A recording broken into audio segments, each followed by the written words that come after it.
Oke, kita mulai. Selamat pagi anak-anak. Selamat pagi.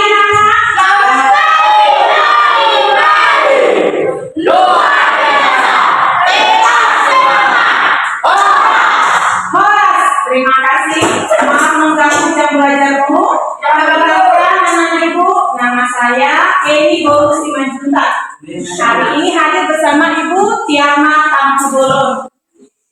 Dalam kegiatan apa Ibu hadir kemari? Dalam kegiatan screening kebugaran jasmani atau pemeriksaan kebugaran tubuhmu. Bagaimana caranya kita bisa mengetahui tubuh saya bugar atau tidak Ibu? Melewati nanti kita akan diajak lari 1.600 meter. 1.600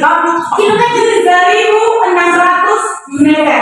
Nanti kami akan mengajak kamu berlari di lapangan sana. Kita akan lihat semakin cepat kamu selesaikan berlari 1.600 meter, nanti akan dapat kategori tubuhnya bugar. Semakin lama bisa aja cukup, bahkan bisa kurang. Apa pentingnya Ibu? Kami tahu tubuh kami bugar atau tidak untuk mengevaluasi dirimu sendiri. Oh ternyata saya harus banyak melakukan perubahan. Kalau tubuhmu bugar, banyak hal yang akan kamu dapatkan. Yang pasti kamu sehat. Yang kedua, kalau tubuhmu bugar, paru-parumu akan kuat sehat. Jantungmu sehat, otot-ototmu kuat, tulangmu kuat, sendi-sendimu lentur. Dan biasanya orang-orang yang bugar, yang terbiasa olahraga itu resikonya tidak terkena stres. Jadi ketika dimarahi oleh ibu guru, dimarahi oleh bapak guru, dimarahi orang tua atau teman-temanmu karena sesuatu hal, karena kamu sudah terbiasa badanmu bugar, kamu gak akan cepat tersinggung. Berbeda orang yang jarang olahraga, dia sehat tapi jarang olahraga, itu gampang tersinggung. Temannya kan cuma ingin bercanda, cepat kali sensitif, cepat kali baperan. Itu salah satu manfaat dari tubuh yang bugar. Tubuh yang bugar bisa kamu dapatkan dari mana? Bukan hanya dari makanan anakku. Olahraga. Olahraga salah satu kunci utama yang bisa menciptakan tubuhmu bugar. Orang yang bugar biasanya bawaannya positif thinking, ceria, itu pasti. Banyak gak kamu temukannya sehat, anaknya cerdas, tapi loyo. Ya Pak, ini cara kerja. Ya, negara dunia saat ini tidak membutuhkan orang yang hanya cerdas, tapi orang yang cerdas, yang kreatif, yang inovatif, dan orang yang kokoh. Makanya kami hadir kemari mengingatkan kamu kembali. Kalau nanti hasilnya kurang baik, kamu akan berubah. Ubah seperti apa Ibu? Yang pertama, begitu bangun pagi harus mandi pagi. Itu jadi budaya. Bangun pagi, rapikan dulu kamar mandi. Kalau ada orang, siswa, begitu bangun dia tinggalkan kamar seperti kandang, itu biasanya nggak sukses.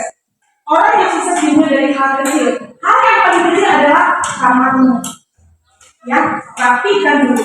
Rapikan kamarmu, mandi pagi, sarapan pagi, kalau ke sekolah bawa air minum.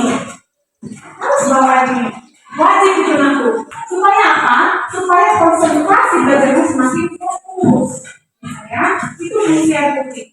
Ya, jangan tunggu proses. Hindari makanan dan minuman yang tidak sehat, contohnya yang berwarna-warni atau yang banyak mengandung penyedap rasa. Itu yang harus kamu lakukan. Ya, dan yang selanjutnya, tolong tidur jangan terlalu malam. Anak-anak ibu mau tanya. Kita tidur paling lama jam berapa? 10 jam. Keren. Jam 9 jempol sama jam 9. Ada nggak yang tahu saya? Kenapa Bu Heni bilang jam 9? Kenapa ibu nggak setuju sama jam 10? Pernah nggak dengar? Apa ada teorinya? Segala sesuatu ada teorinya ya nggak? Jangan maunya di karena Bu Heni bilang teorinya akan tidak juga. Kita harus tahu apa alasan Bu Heni bilang jam 9. Saya punya alasan secara teori. Manusia 2 jam setelah tidur dia masuk dalam fase terlelap atau pulas. Ketika tidur jam 9, kamu pulas jam berapa? Ya. Fungsi hati pernah baca? Fungsi hati itu banyak banget fungsi hati. Organ hati Tuhan titipkan banyak fungsi. Dari sekian banyak ada satu fungsi yang luar biasa. Hati bisa mendetoksifikasi racun dalam tubuh. Tahu pernah dari istilah detox?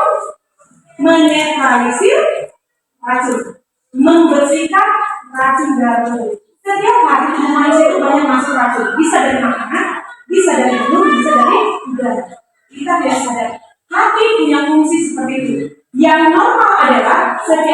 ibumu dibersihkan. Sehingga besok pagi berarti kita sudah masuk hidup yang baru dengan racun-racun yang baru. Kalau tiap hari kamu tidak bersihkan, menumpuk, jangan heran banyak orang sekarang kena cancer. Itu yang terjadi. Ya, tidurlah jam 9, jam 11 malam. Apa hubungannya Ibu Hedi jam 11 malam dengan hati? Organ hati agak unik. Dia hanya bekerja di jam 11 malam sampai jam 1 dini hari. Baru tahu hari ini? Atau sudah ada yang pernah dengar? Itu uniknya hati. Dia bekerja di jam 11 sampai jam 1. Dengan catatan kamu dalam kondisi tertidur pulas. Kalau di jam 11 malam mata masih melek, kamu tinggal hati tidak akan mau bekerja. Makanya kami bilang jam 9 harus tidur. Begitu jam 11 kamu tertidur pulas, dia akan bekerja sampai jam 1. Lewat jam 1 dia akan berhenti. Itu teorinya. Ini bisa kamu sampaikan sama bapak, apalagi bapak yang sering kerja. Banyak sekarang orang kena kanker hati. Ya, Pak, kami dapat informasi tadi dari Bu ini puskesmas sana. Ternyata kita harus tidur paling lama jam 9. Supaya apa, Pak? Supaya jam 11 kita bisa tidur puas. Nanti hatimu bekerja bisa membersihkan semua racun dalam tubuh. Katakan begitu dengan nama dan seterusnya semua anggota keluarga. Sehingga kamu akan sehat. Lewat jam 1 dia nggak akan lagi, sudah selesai. Begitu ya? Terakhir buat remaja putra, agar tubuhmu sehat dan juga stop jangan merokok. Terus mungkin. Saya tidak akan tanya kamu sudah merokok atau tidak. Saya tidak akan tanya. Saya hanya ngasih tahu asap rokok itu berbahaya pada paru-paru saja kan? Iya. Seluruh tubuhmu dari ujung rambut sampai ujung kaki dia rusak semua. Jangan mau merokok. Bagi yang sudah terlanjur merokok, secepatnya berhenti. Ya sayang, kalau bapak merokok dalam rumah katakan dengan sopan, tolong Pak, kalau bapak memang gak bisa berhenti merokok, menjauhlah dari rumah. Asap rokok itu akan terhirup oleh seisi anggota keluarga. Begitu ya. Meskipun kamu tidak merokok, tapi kamu menghirup asap rokok, kamu sama juga seperti seorang perokok. Yang perokok pasif. Ya, boleh baca di kotak rokok. Jangan mau ditipu. Di kotak rokok apa tulisannya? Yang jelek. Artinya kamu kan sudah pintar, sudah membaca. Jelas di sana itu berbahaya, jangan lagi dihirup. Bisa ya nak? Janji ya. Kamu disekolahkan hari ini oleh orang tua tujuannya adalah agar kau bisa memilah mana yang baik, mana yang jahat.